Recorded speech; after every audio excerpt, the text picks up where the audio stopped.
So, a very warm good evening to all of you. We're back with yet another session of IDC Connect. And today's topic, as you all would know, is how to choose or shortlist, colleges or universities. What are the factors that go into solving this problem? And I have with me Miss Ojsvi Sharma. She is an experienced career counselor here at iDreamCareer. Some of you would already know. So, Ojsvi, over to you. And I will request all of you to stay on mute. If you have any questions, you can, ask them in the chat box and we'll surely take them up. And towards the end of the session, of course, we'll allow you to address questions to the speaker. So over to you, Ojasvi. Thank you.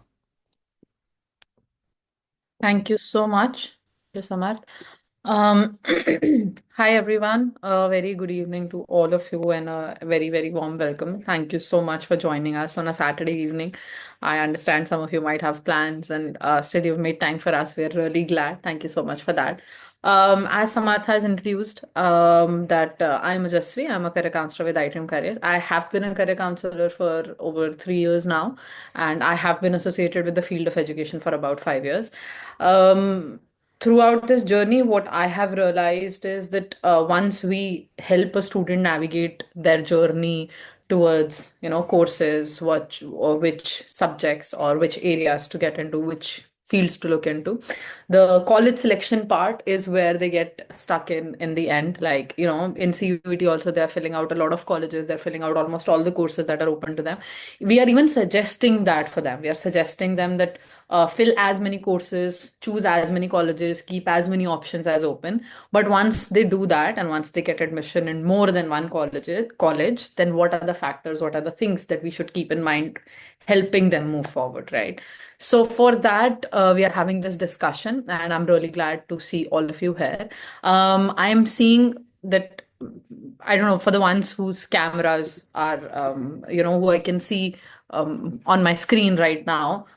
All of them seem adult. So यहाँ पर I don't think that there are students here. If anybody here is a student, a school or a college student, please do raise your hand or let me know. Otherwise, that address the conversation more towards our counselors, more towards our fraternity. So if you're a student or a college or a school student, please do let me know.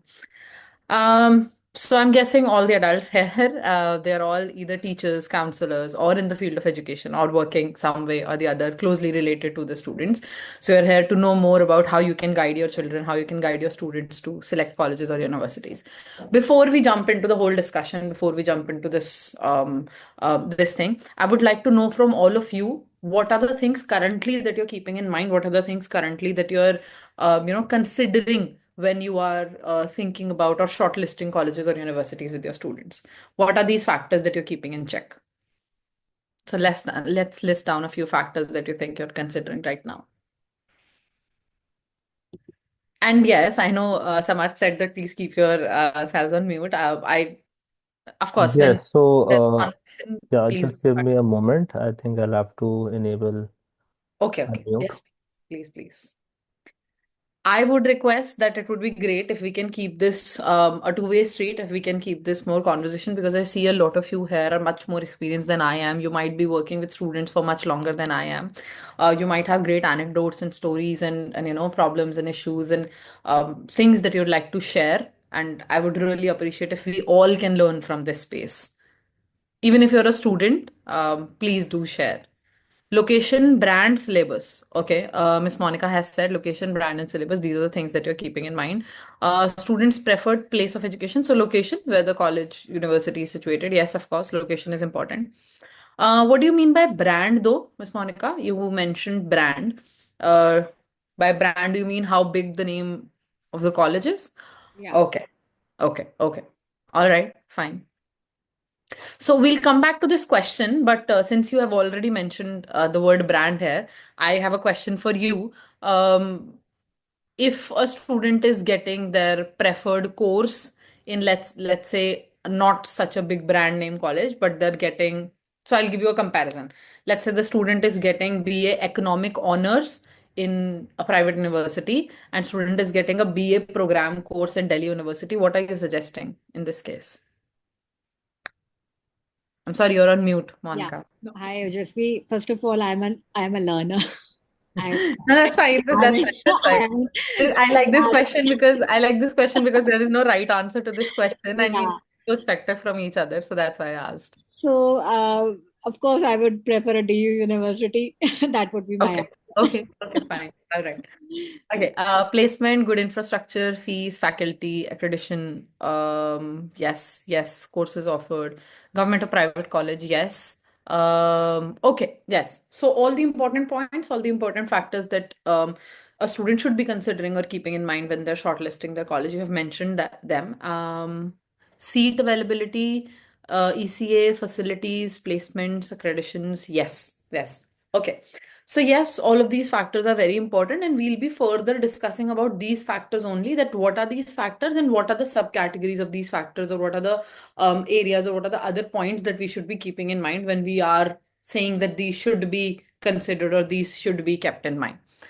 Uh, okay, okay. All right. So I just take a minute to share my screen here so we can start this discussion. I'm sorry.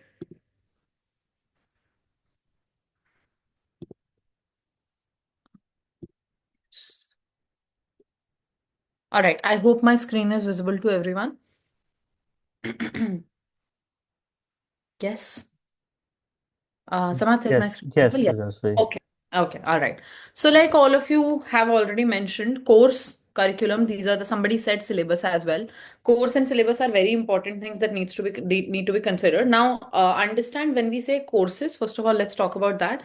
Courses offered, or talking about courses, is has become very important these days because the wide range or the wide variety of specializations that are being offered in universities are very important.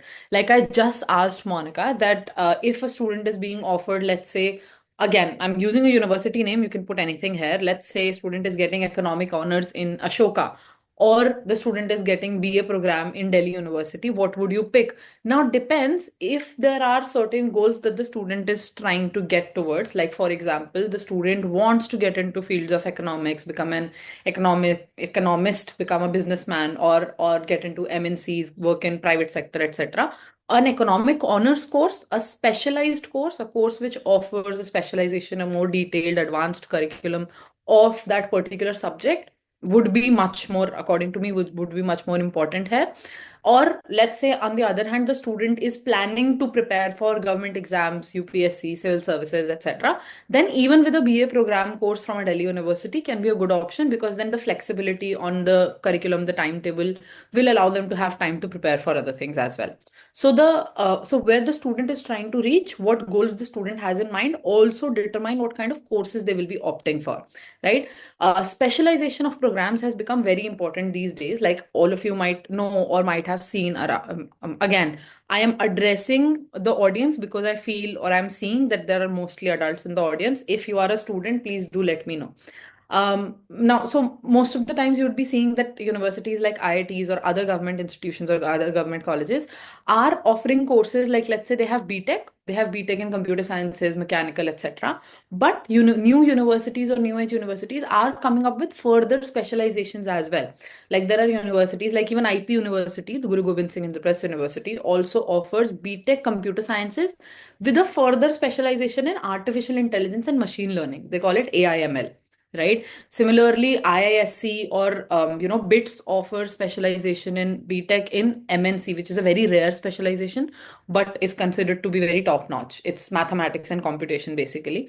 So, are these specializations relevant to your students? Are these specializations something that will add on to their knowledge, add on to what they're planning to do in future? Will these specializations be a good building point for the student? That has to be considered.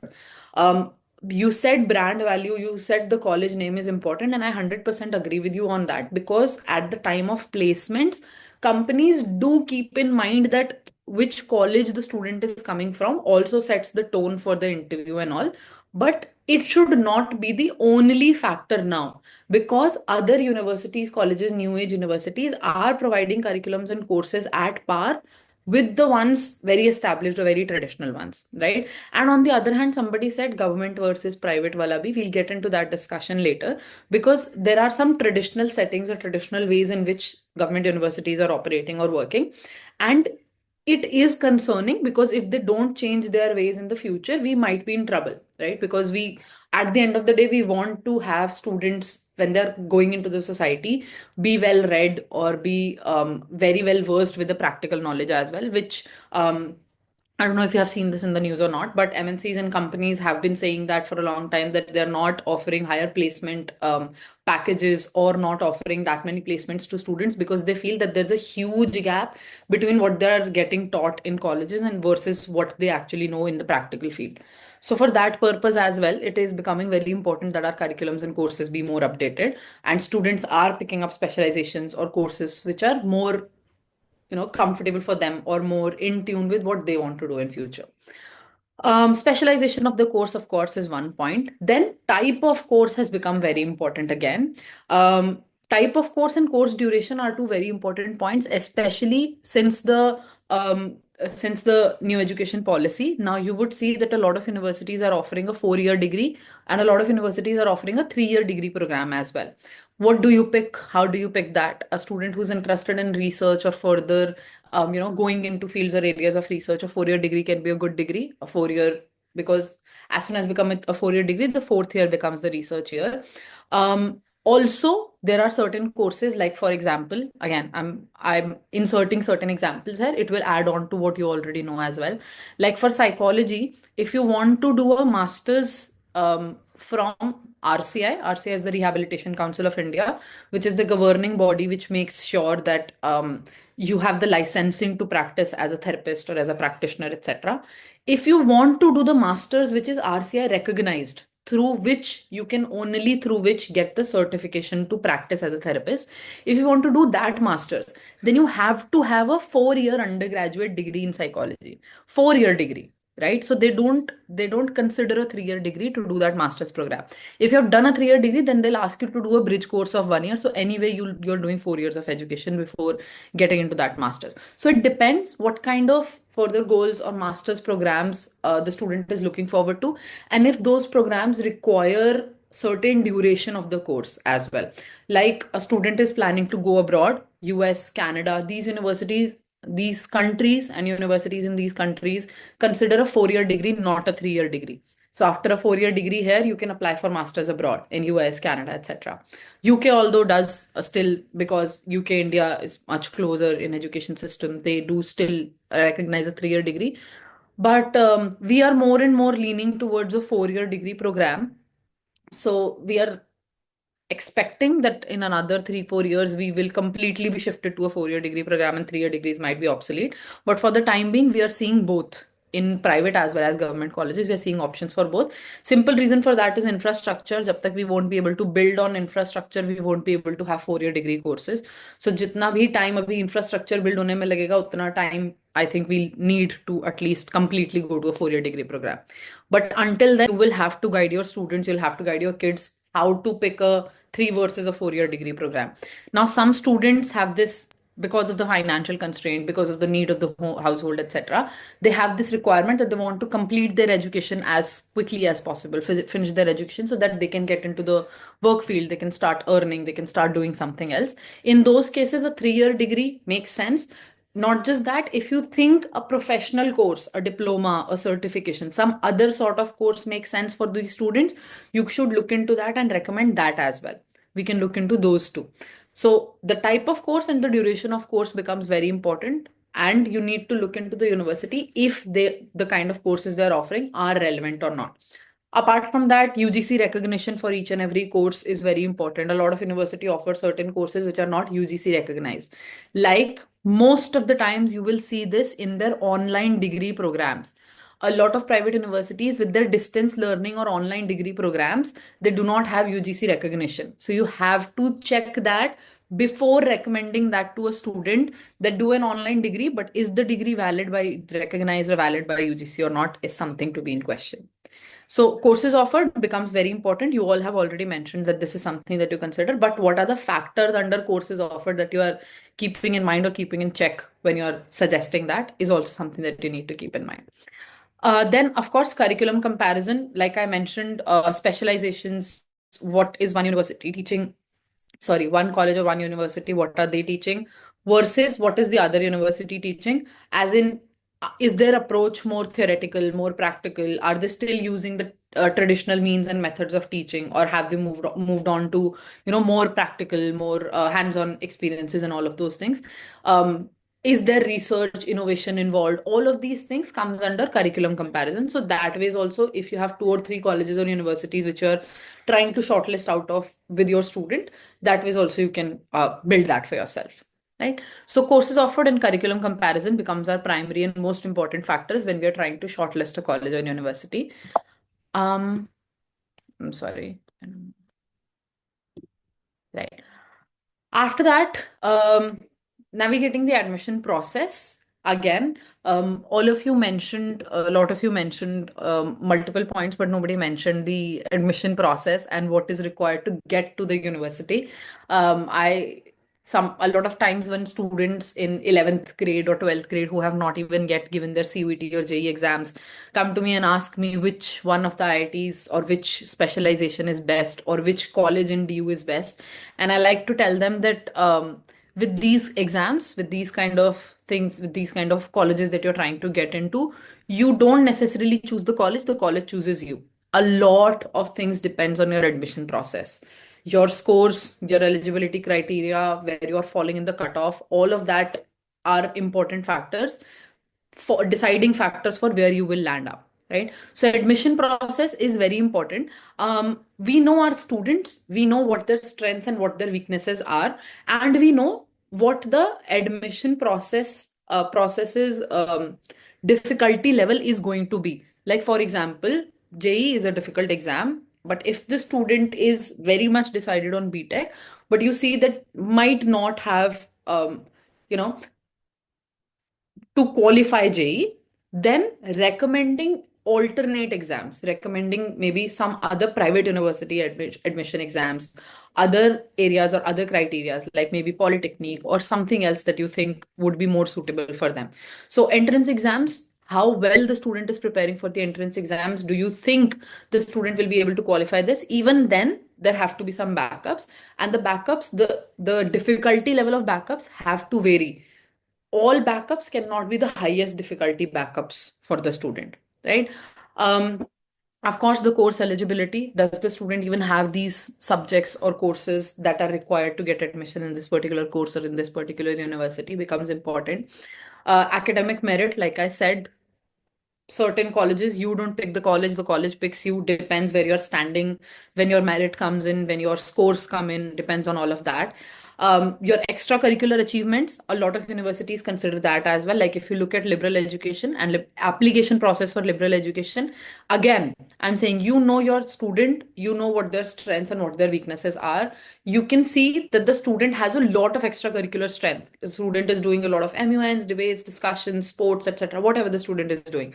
You see a very strong profile. You should or you can recommend the student to apply for liberal education. But you see somewhat the student is not very strong extracurricular wise. Academic score is also a little bit behind only. In those cases, maybe liberal education is not the best possible option then. So understanding and navigating the admission process is important for the counselor as well as the student. We know where we stand. We know what colleges, courses, what entrance exams, what admission processes, or what areas we'll be easily able to navigate through. Many or multiple exams that the student has filled up, अगर वो बार बार उन exams में let's say नहीं qualify कर पा रहा है बच्चा, if the student is failing or if the student is not able to pass through for those certain exams, it has a negative impact on the student's self esteem, on their on what they can do as well. आप continuously अगर 3-4 भारी exams दे चुके हैं और उन 3-4 exams में आप अच्छा नहीं परफॉर्म किए हैं, द चांसेस आर कि फिफ्थ एग्जाम और sixth exam you will also not be able to do well, because this sense of not being able to do well sets into your mind, and it impacts all the performances further as well, right? Similarly, certain admission processes have interviews and group discussions as well, especially liberal education universities and a lot of universities for their courses in journalism, mass communication, or business management courses. These courses usually have interviews, group discussion kind of things as well. So you need to sit down and discuss these things with your student. Are these some things that the student has strengths in or is really good at? There are other criteria in the admission process as well. If the student is applying for a design program, you as a counselor has to suggest the student to have a portfolio ready, because there is going to be an interview process. And although a lot of universities say that they don't need a portfolio, but they are going to ask you design related and art related and creativity related questions, and you'll have to show something for your work. So these kind of things in the admission process also become very important when we are trying to shortlist or decide which colleges or universities we'll be getting into. I hope I'm making sense so far. I hope I'm able to um, address all the points properly. Please feel free if you have a question or a doubt. You have a raise your hand option over here. Please feel free to press on that button, and we can stop the discussion in between. I don't mind, and we can have take up the query or question that you might have. I Yes, hope so. so we have a few student participants also now. Okay, okay.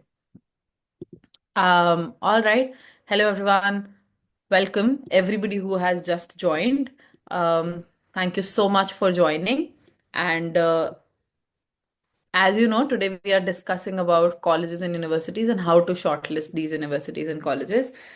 Just to quickly brief so far what we have discussed, our first point was that you need to understand what kind of courses you are going in for, what is the course duration, what kind of course you're doing, if it's a degree, diploma, certification. Do you need to pair it with a degree or another course or not? All of that you need to understand. Curriculum comparison is important. If the curriculum is traditional, more practical, or more research based, what kind of the curriculum is there? Then we were just talking about the admission process. You need to navigate the admission process, find your strengths, find your weaknesses, understand which university is offering the kind of admission process that you would be easily able to pass through, achieve, or easily able to get through, right? So far, that is what we have discussed. We're moving forward. If there is any doubt or concern, anything that comes up, please raise your hand, let me know. All right. Just Right. This point, some people had already mentioned in the chat box as well. Location and infrastructure, very, very important factors. We might think that these are secondary factors, do not matter as much, or it does not, a lot of things don't depend on them. But you'd be surprised to know how much depends on them, because I have seen students and worked with students who were in some of the best colleges of the country, but they could not survive the location or the weather there, and they had to come back. They just couldn't survive that where they were.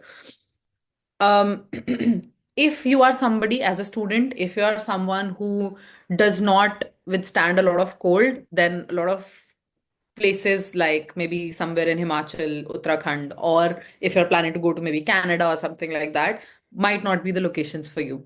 Um, Also, language barriers also come in when location changes, especially let's say towards the southern part of India, or if you're going to a non-English speaking country, Italy, France, some of those countries, then yes, language barrier also becomes a constraint. That also has to be Germany, etc., has to be kept in mind. So impact of location is huge. Understand for the next 4 years, you're going to be away from home, you're going to study, you are going to, learn a lot of things, do a lot of things. And to do all of those things, you have to step out of your comfort zone, but there has to be something which you can hold on to.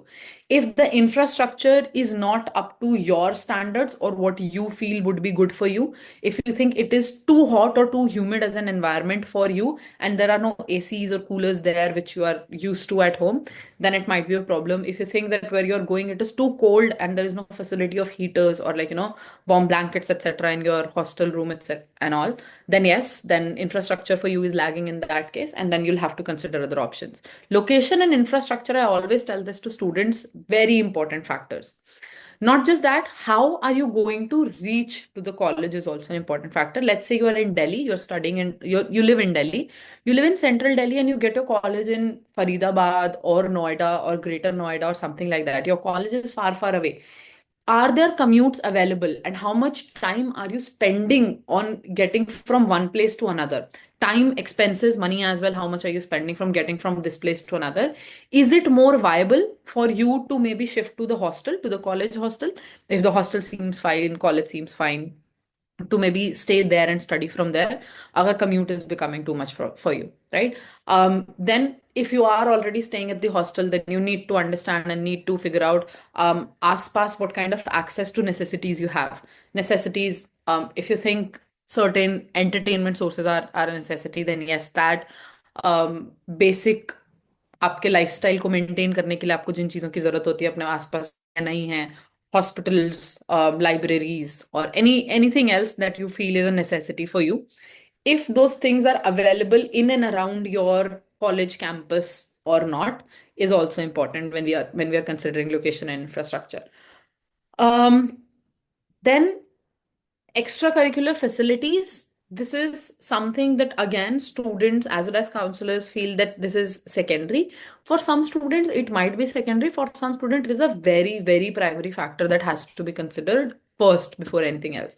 Now let's say your student, the or you are a student who is you know, who's a national level hockey player, or who's a national level football player, or who has done Kathak for all their life, or who has been singing for all their life. Now, this is an integral part of who you are. This is an integral part of what drives you to go about your day, what drives you to do the things that you are doing. So, in these cases, your extracurriculars are a core to who you are. In those cases, us as counselors or US students have to make sure that the college campus offers the same kind of facilities. Now, I do understand the campus cannot have all the sports that you play, but does the campus have a ground big enough for the sport that you play? So at least when you reach there, you can maybe encourage some other students and play that sport together with others, right? Or let's say you're a swimmer, does the college campus even have a swimming pool? Okay, these are very important factors when it comes to somebody who has extracurricular activity or any sport or anything to the core of their day, to the as a very important part of their day. So extracurriculars in certain cases become very important. I suggest this to students, and I suggest this to, if there are counselors here, I suggest this to them as well. If you can, please make sure to do college visits, campus visits, and for private colleges especially, it is not that difficult. You can reach out to the concerned persons in college, and you can let them know that you are maybe planning to come with your parents, or the counselor is planning to come to the college to just check out the infrastructure, check out the facilities. Go there, see for yourself, check libraries, labs, classrooms, hostels, playgrounds, your whatever is important to you, check all those things when you're doing these infrastructure visits for yourself, right? So location and infrastructure are very important factors when it comes to considering or picking your colleges. Certain colleges you might have heard of are very good at sports, that certain sports persons have come out of this college, this particular area. And if you think that your student is somebody who's very keen on this domain or this direction only, then maybe those are the kind of colleges that you can recommend to them. After that, of course, fee structure is very, very important. With fee structure, the college fee structure, yes, important, but don't forget to include tuition, food, hostel, the miscellaneous needs and miscellaneous costs as well. If the student is moving away from the home, we cannot only talk to our student or our client about just the college fees, कि ये college fees hai. Discuss the hostel fees, or if there is no hostel, then maybe this is the kind of amount that you would be spending on your, living, food, rent allowances, etc., and all of that. This is what it might come down to in the end. So the expense is not just the college fees, it is not only the fee structure, it is the other expenses, the books, the material that will be needed. Like for example, there are certain courses which are very hefty and expensive, otherwise as well, even if you're doing it from a government university too. Courses which are, let's say, design courses or courses of architecture, the sheets that they draw on, the equipments that they need, the kind of rulers, compasses, the kind of tools that they need to work in these domains, the tools themselves are very expensive, are very heavy, right? Certain fields of computer sciences become expensive as a course because there are very many programs, there are certain systems that you have to buy, there are certain hardwares that you need to buy. All of those expenses have to be kept in mind. If, and I'm not asking students or counselors here to have a exact amount of it ready in your mind कि हाँ इतना तो आपको रहने मिलेगा या इतने की आपकी बुक्स आएंगी, just to make the parent or the guardian who's going to pay for the education, just to make them aware so they are prepared beforehand that this is not all the expense, there are going to be these additional expenses as well, right? With that being said, of course, you need to consider and keep in mind that there are financial aids as well, and certain colleges are very, very generous with their financial aids. There are two things, please don't get them confused, students as well who are here. Please, students, don't get this confused. There are financial aids and then there are scholarships. There is a difference between the two. A financial aid is usually need based. It's like you come from a family where the fee structure of the college for your family might be too much, right? Or an economically weaker section, economically weaker background. In those cases, financial aids are provided to students who need that to continue their education. Whereas scholarships are merit based. Scholarships are offered to students based on, let's say, you have performed very well academically, or you have performed very well in the college entrance exam, or you are very good at certain extracurricular activity, a sport or something else. In those cases, scholarships can also be looked at. So please understand these are two different things. Financial aid are need based and scholarships are usually merit based. So a lot of the times you would see universities using these terms interchangeably, but for your and my understanding, we need to understand that these are two different things. And we can look into both if you are somebody who requires support from both ends, right? So that's about fee structure. Don't just consider only the college fees, also consider financial aids, other expenses, scholarships, all of that as well. Right. After that, this point nobody mentioned, and I believe that this is a very important point. Knowing the faculty is is of utmost importance. Now, we have, like Samarth mentioned, that we have students here as well. Students, I know you guys are pretty active on your social medias. You are using WhatsApp or Instagram these days, and you're easily, tracking people down on there. You are able to stalk anybody you want to. You're able to find anybody's account you want to. I would suggest that if you have social media presence, if you have already have social presence, please make another one, which is LinkedIn. It will be easier to connect with professionals from the fields or colleges or universities that you're planning to get into. Through LinkedIn, you will be able to track what the faculties of your respective universities have done so far, what kind of academic journeys have they had, and it will help you understand what you want from them or what you are going to get from them, right? It's a professional network, first of all, LinkedIn or any other platform. So it is important. It is an important tool for you to basically build an understanding of what you're going to get, right? Second, faculty ki qualification that you will get to know. One, through LinkedIn. Second, university websites have mentioned their faculties and what they have done, what they're doing, their researches, their work, all of those as well. So that will be helpful, right? Use the websites as college websites as resources, and the previous researches and publications that are done by these faculty members. How it is going to help you as students. One, it is going to be very helpful when, let's say, if you are sitting in an interview and the faculty member who you were actually researching about comes and sits in front of you, you have something to talk about, you have something to discuss with them. Second, you get to understand if they are working in a field or a domain that is relevant for you or not. If the faculty member is working or researching on something that you are also interested in, then you can reach out to them as well, maybe on LinkedIn or through email that sir or ma'am, this work of yours, I'm really impressed by it. I have been looking forward to work in the same domain, and I look forward to maybe work with you in the future as well. Now, please keep one thing in mind. Now we have students here, so this is for all of the students. Do not bother faculties unnecessarily, because a lot of times it backfires. Do not bother faculty members about what is served in the canteen and how is the college canteen and all, because if it ticks them off once and they come and sit in front of you in the interview, it is not going to bode well for you. So don't bother them. But yes, if you have something to add on, if you think that there's a research work, a paper or something that they have written which you are very inspired by and you would also like to work in the same domain, yes, about that you can talk to them. All right. So checking the faculty members, seeing what they're doing, what they have done, who are going to teach you in future, and if you're interested in being taught by them or not is important, right? So see, so far school mein kai bari we have these complaints that this particular teacher, I'm not able to understand what she's teaching me, or this particular teacher, I'm not able to get their points or something like that. But school, since बहुत छोटी उम्र से we have started going to school, so we did not have a lot of choice there, right? But here you have a choice. So choose your teachers, choose your faculty as well when you're picking your colleges. All right. With that being said, the next point, not just the faculty, it is important to explore alumni networks, placement opportunities.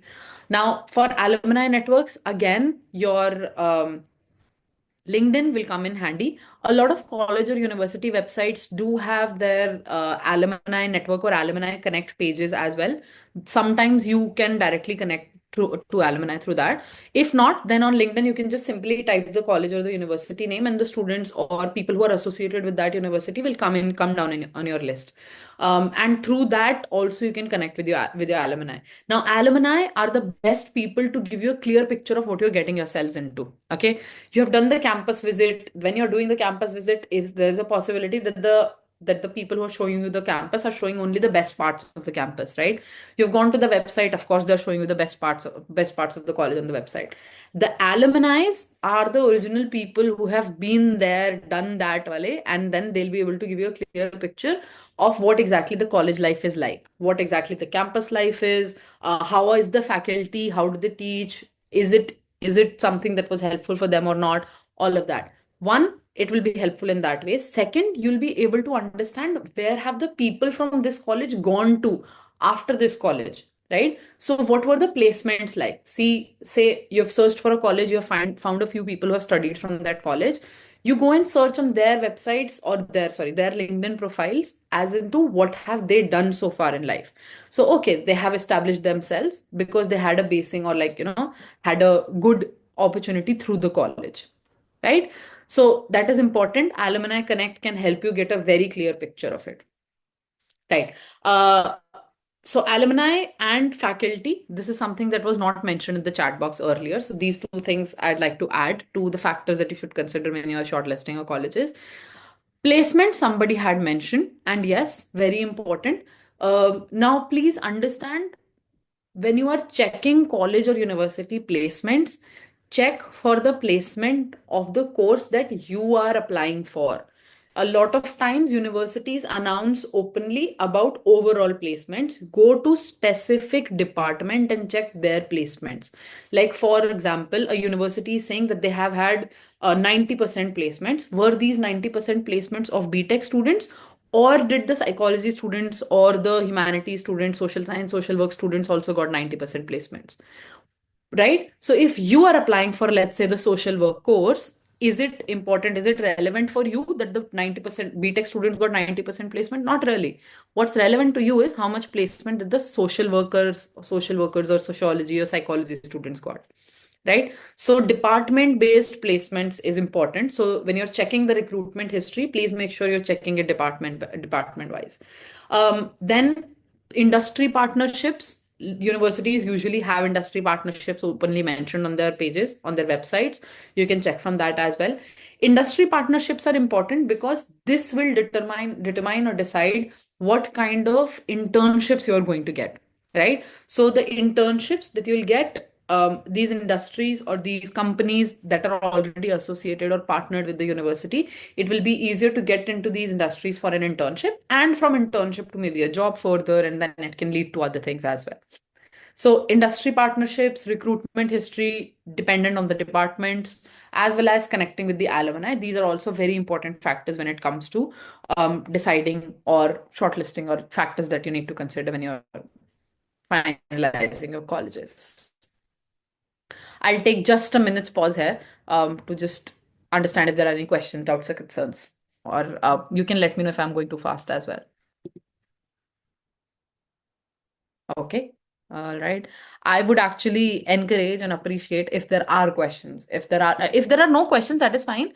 But I'd like to share. I'd like to encourage you sharing your viewpoints, feedbacks, doubts, opinions, stories, anecdotes. Like I said in the beginning, I'd prefer if this was a conversation.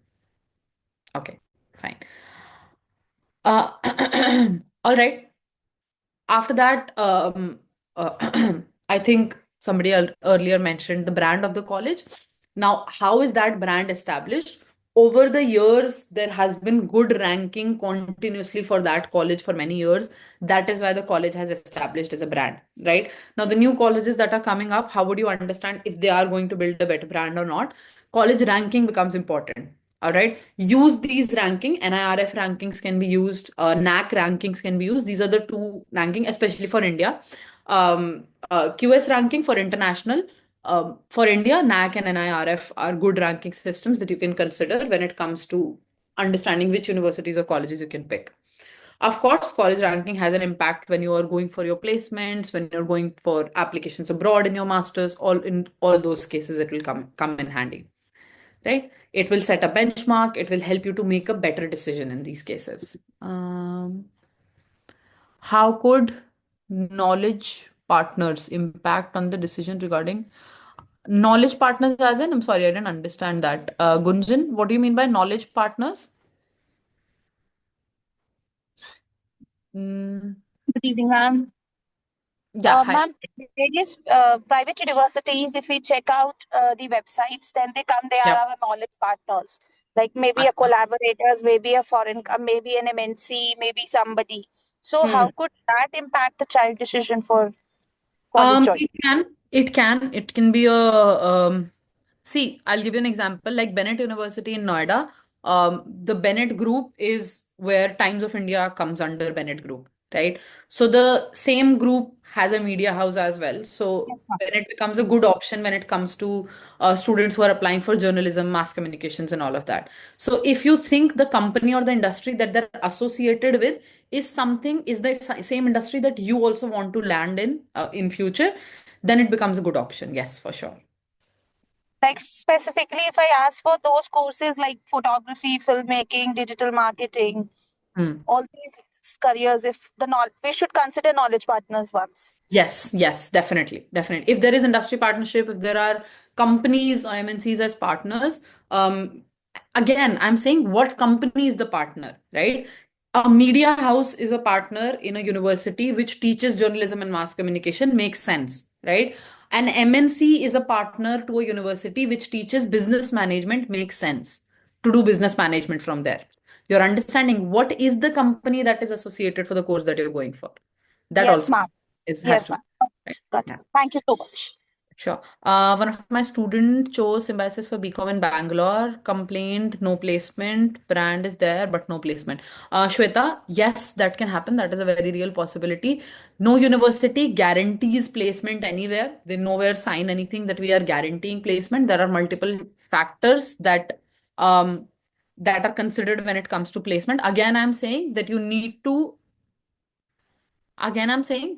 consider department wise placement like Symbiosis जब अपनी placement records दिखाता है, क्या वो placement record BBA का है या BCom का है? जैसे आप बोल रहे हैं कि बच्चा बीकॉम किया है, सो वो प्लेसमेंट रिकॉर्ड किस किस कोर्स का है also becomes important when we are shortlisting the university. I have just mentioned that. And it might be a reality what you are saying. There might be other factors as well. आज की date में just doing the university or just going to the university or college is not enough.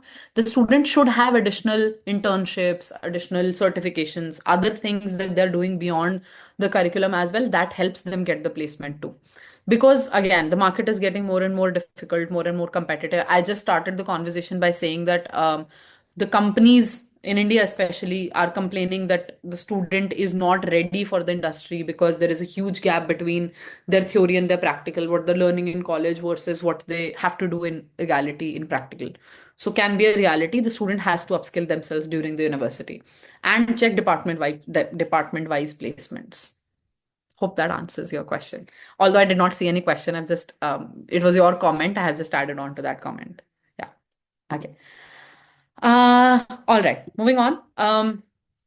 Student life on campus. Again, we have touched upon all of these points. We've discussed all of these points in detail. I'll just mention briefly on these points. Extracurricular opportunities, I have discussed in details why and how it is important. Alumni insight, how talking to the alumni can give you an actual insight into college or university कि कौन सी वाली canteen का कौन सा खाना अच्छा है, where should you go and eat. All of that, alumni are the only people who will be able to tell you that. Diversity, very important. Campus पे डाइवर्सिटी होना जरूरी है. एकेडमिक डाइवर्सिटी, सोशल डाइवर्सिटी, ये सारी चीजें it एक तो increases your patience. It gives you more exposure, more access to other communities, more access to people coming from various backgrounds, and make you understanding of, let's say, whenever you go to work, no matter the kind of work that you're doing, you are going to end up with people from different spheres of life. So it is important that it starts from where your education is starting, right? And also checking that the campus life is more dynamic, that there are things which are um, you know contributing to both your personal as well as your academic success. Like, are there life skill classes on the campus? Are there is there flexibility on the campus to have your own clubs? Just say a lot of universities offer this flexibility to students. If they want to, if there is not an existing club of, let's say, a particular dance form, they can form that club on their own and then work on it. So these kind of experiences of personal growth combined with academic success, is that university offering that or not? Planning educational tours, I have mentioned this early on as well. When you can and you should plan your, if the student said, if you are a 12th grade or a college student, it might be too late for you to plan an educational tour at this point of time.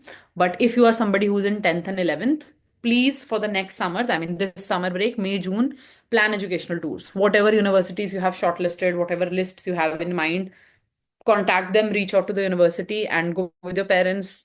Go look at the campus, observe the student life, observe the campus layout. Just have a introduction to whatever the university has to offer, the college has to offer, so that the choices that you're making are much more, they're much more in tune, right? No university campus will have everything that you want. I agree to that, right? It won't have everything that you want or need, but at least you'd be prepared for the areas that they might be falling short on, right? One, if there's something better, you can pick that in that case. Second, you'd be prepared that, okay, this is falling short on maybe these areas, these I'll have to accommodate to or fix on my own. If that is, of course, if it is fixable. And then, of course, the most important, which is developing a backup plan. Always, always, always have a backup. Do not completely rely on one university, one college altogether. Reason very simple. The process of admissions in our country is very varying right now. We don't have a standard fill one form for all universities kind of system. We have multiple entrance exams in the country. We have multiple colleges in the country, multiple admission processes in the country. Amongst all of that, if you are, let's say, if you're having a bad day today and you have an exam and you were not for some reason able to qualify that exam, it should not stop you from achieving what you wanted to achieve, You were having a bad day today, tomorrow might be better, and the exam that's coming up tomorrow might go better. So having a backup is always important. And backup हम ऐसे आंख बंद करके नहीं choose करेंगे. Backup colleges के लिए भी हम सेम सारे ही पॉइंट्स कंसिडर करके चलते हैं, सारे पॉइंट्स दिमाग में रख के चलते हैं, right? But it is just that we're keeping one college, two colleges, or three colleges as a priority, and then the rest as backup. We should always have. And to my counselors also, like I mentioned in the very beginning, please make sure that your students and students, you yourselves as well, are not keeping all difficult colleges throughout your primary and backups as well. So let's say three colleges, let's say you're a science student, IISc and NITs, triple ITs, and IITs are your target colleges, primary colleges that you want to get into. Okay, because they're government colleges, they have a brand value, etc. All of those, because of all of those reasons, right? It cannot be that your backup colleges only have more difficult exams like ICERs, NICERs, or or BITS, which are again considered BITS again considered as very difficult exam. Yes, can be plan B, but there has in that case there has to be other options as well. There have to be some lighter exams too, some colleges which don't have as difficult process of admission as these colleges. Benefit in between, when you'll get a lighter, comparatively lighter exam, comparatively lighter admission process, and you will get an admission, you'll have that sense of peace ki, okay, fine, I can, if I can do this, I can do the rest as well. I was mentioning this in the very beginning only. If your student is constantly facing setbacks one after the other for 4 or 5 times, the chances are that the sixth or the seventh exam that they're going to sit for, or the interview that they're going to sit for, they're going to fumble in that as well, because of their self-esteem has taken a hit. So mix and match. Make sure that it is a well-balanced approach that you're going for. All right. So these are the pointers. That is what I wanted to discuss from my end, and we are open to your views, your suggestions on what else we can add, or what other factors you think we might have missed out on, or you think that we should have mentioned here. Please feel free to ask your questions, doubts, concerns, anything that you'd like to address. I'll stop sharing my screen here, and yeah, we can take the discussion forward. Yeah. Anything, or any feedback, anybody that has for me, um, any other factors that you think we could have added here? All right. This is a little concerning for me. Either nobody was listening or everybody was listening, everything I have said. It was very crisp and very interesting session. I did very much. Thank you. Thank you so much, Jyoti. All right then. Okay, if there are no more points, thank you so much, everybody. Thank you so much for making the time to be here. Thank you so much for joining. Samarth, Yeah, thanks, Ojsvi. Thank you, everyone. Since there are no queries, we'll just close this session and see you next week. Thank you. thank you so much, everybody.